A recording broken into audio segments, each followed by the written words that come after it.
Hey, this is Rebecca at Faith, Hope, and Wellness. And remember, last week we talked about CIRS and what it stands for, and it stands for Chronic Inflammation Response Syndrome.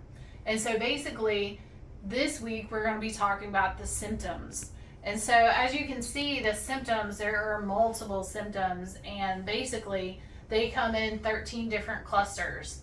So, basically, with CIRS, what you need to make sure that you have your practitioner do is rule out anything else that could be causing all of these other symptoms.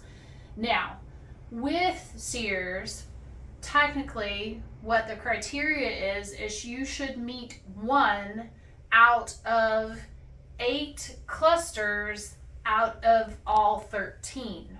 So what do I mean by that? You should meet 1 in each group. I try to color code them.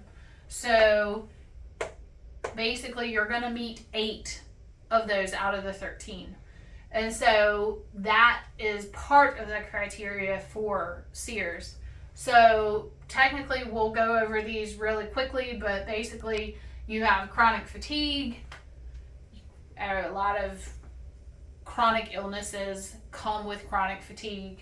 You're weak, you have body aches, you have headaches. Light sensitivity, the biggest one is decreased assimilation for new knowledge. In other words, are you able to learn new things? Memory impairment, so a lot of people have trouble finding words. They also have difficulty concentrating and focusing on things, and especially their particular job that they have to do. They have a lot of joint pain.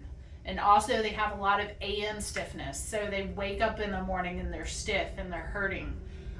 They have a lot of cramps, so muscle cramps. The biggest thing with CIRS symptoms is they have a lot of skin sensitivity. So these patients, it's not just a tingling or a neuropathy or a numbness in their hands and their feet. It may be weird places like the torso or on the face. They also have shortness of breath, and they can have sinus congestion as well.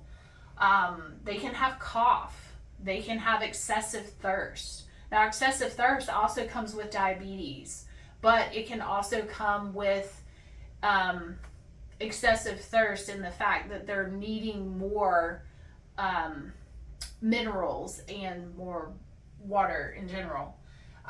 They will have confusion, times of confusion.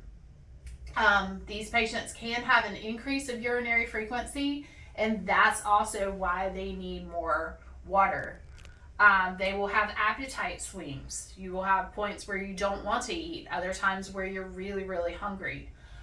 They have difficulty regulating body temperature. I have a lot of patients that have very cold hands, very cold feet. They will have red eyes. They usually have blurred vision. They have tearing. They have trouble reading. They will also have night sweats, and they will have mood swings.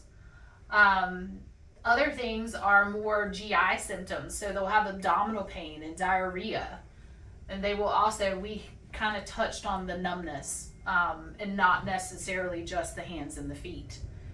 They will have disorientation. Another big issue that some people have is metallic taste in the mouth, and so everything will taste like metal, or it won't taste good at all.